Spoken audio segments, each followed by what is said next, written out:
What's up, friends? I thought Roman was going to start us off with that one, but I gotta show you these. It literally had me jumping for joy when I seen them. See if I can get some of the grass out of the way. This area has been a bit neglected, but you can see we got some grapes in there. Very tiny little cluster. Right there, Roman's helping point them out. Show them where, Roman. Right there, but we're not going to pick them yet. So them will be ready. There's a pretty big range on them from what I saw, so I don't know exactly. It's our first year getting grapes. But them will be ready mid-September to mid-October. So I don't know what website was giving me that information. So we're going to find out on our own for sure. And then I'm going to try to look up. It's definitely going to be between there though, mid-September and mid-October.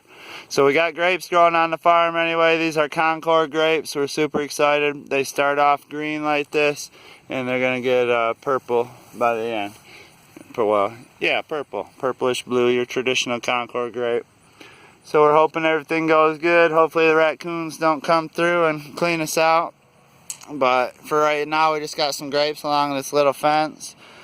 And what we're going to do is build a little corner post here and run wire all the way down to a corner post down there. And we'll trim these back every year properly. 6 foot between them, I think, each way at least. And then that they can work towards each other. This is a close-up on one. Roman tends to do this, but that's alright. We try to be patient.